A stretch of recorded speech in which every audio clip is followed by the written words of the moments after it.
Alright, so we got the bike at least rinsed off. This kind of hurts my soul to do. These are coming off. Maybe I should use the heat gun, eh?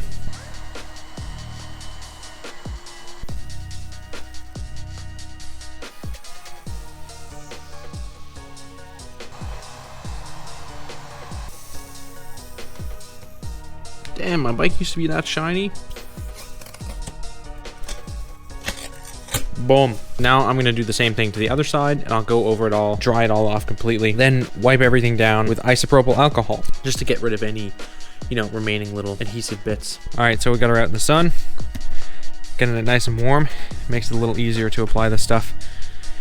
And I'm not gonna lie to you guys, I got a little ahead of myself and started doing the front here without filming it, just to see how it would look. Anyway, now I think I'm gonna do the tail. All right, so I'm home now and I have my actual camera. So I just got it on the tripod. I'm gonna do this for you guys. First thing you're gonna do is clean it off with alcohol or acetone or something.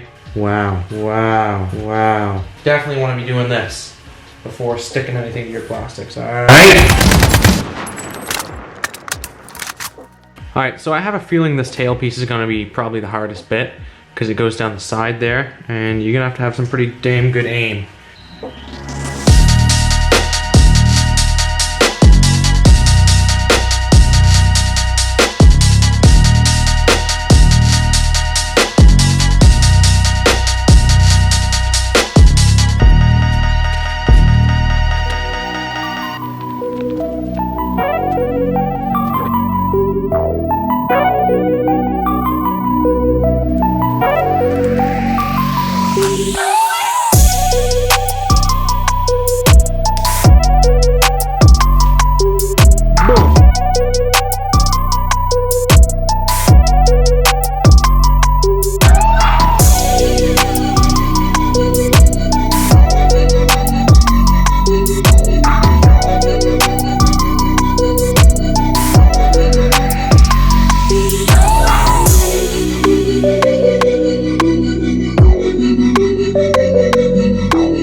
Kit is done.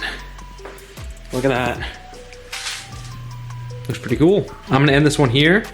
That was a lot of fun. If you're wondering why I don't have the fork guards wrapped, it's because I'm waiting for black ones, so I'll slap those on. Probably won't film it. You guys will see the bike with them on though. Trust me, this thing looks pretty radical.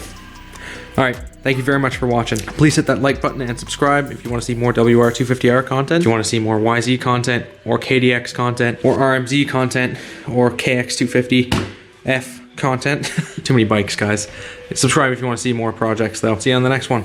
Peace.